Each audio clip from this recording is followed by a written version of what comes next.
evening, Camp Fiber. My name is Muslimat, and this is my graduation. I might cry, so sorry. Don't apologize. Every morning, from late July to early August, I would awaken to the sound of chirping birds and the smell of wood. Groggily stumbling from my top bunk, my feet would be met with the cold floor of the cabin and the faint sound of music playing from Hazel, and the sleepy faces of my cabin mates. Walking to the bathhouse, I would be greeted with tired smiles, soft-spoken good mornings, and embraced with the cool air of that same morning. That was how one of my favorite places, Camp Fiver, my home away from home, started each day.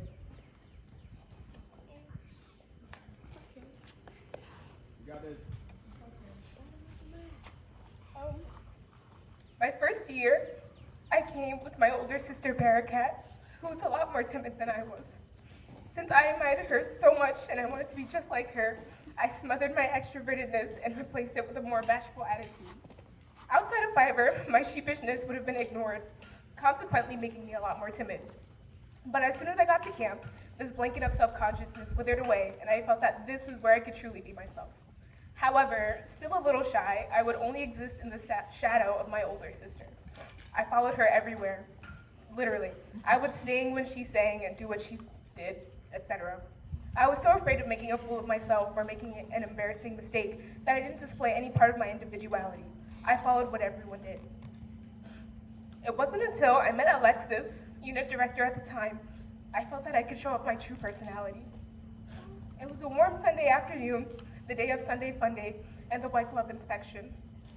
Upbeat music spilled from Hazel, and my cloak of self-consciousness completely dissolved as I dashed to my cabin porch and danced as hard as I could to Beyonce's Till the End of Time.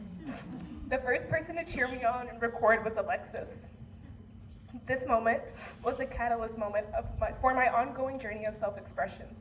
Thank you for your encouragement and helping me completely come out of my shell. The classes I took were my favorite part of Fiverr, especially hip hop. It wasn't just the dancing that I enjoyed, but it was the relationships that grew stronger in every class. My Learn 3 year of hip hop class was my favorite because that's when I grew closer to one of my best friends, Gabrielle Gomez. In that class, we always knew each other's next move. We understood each other before anyone else could, and our friendship was not just limited to dance class or camp, but it continued outside of Fiverr. I am truly thankful to have grown up with Gabrielle. Not only is she an excellent friend, but she's an excellent mentor, intelligent and benevolent. She gives the best advice, always knows what to say, and is truly an amazing woman. Like most people, the canoe trip left the biggest impact on me. I learned the importance of advocating for yourself, asking for help, and a skill that I think most people struggle with, recognizing a weakness and getting better at it. Every day, I'm thankful for the canoe trip for helping me get better at these skills, but also because I got to complete it with Perseus. Perseus knew how to lighten the mood when things felt tense and complicated.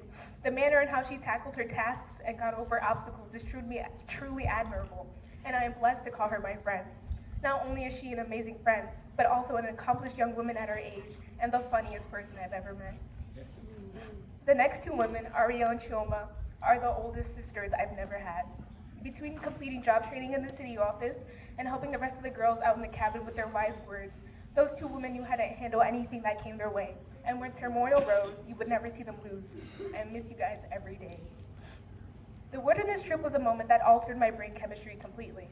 Making a hike up a hill that I never got to the top of, sleeping in a tent laid upon rocks, and cooking outside taught me the significance of self-sufficiency and made me appreciate the lush nature of New York State. On that trip, I met the wonderful young man, Brian Cardenas. Brian and I got along quickly. It was like we were best friends reunited again. And I am thankful to have him as a part of my life.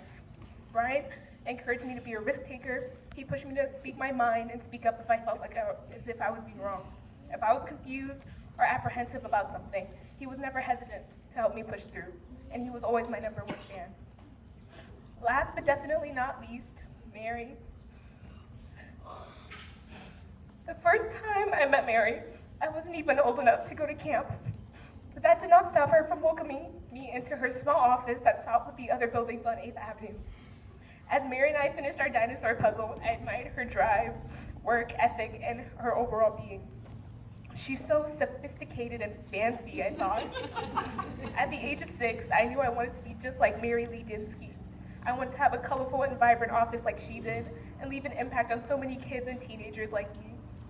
Thank you so much, Mary, for being my role model and helping a magnificent place like Camp Fiber, my second home, bloom into something so gorgeous. I wish I could go more into depth and tell a meaningful story about all the beautiful people that have left an impact on them, but I'll just end it with this.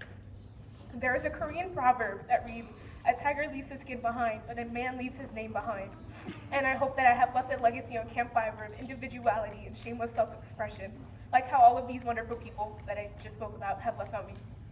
With their support and lessons they have given me, I will be taking it to the University at Buffalo, where I'll be studying communications with a legal focus. We can never forget, once a fiber, always a fiber.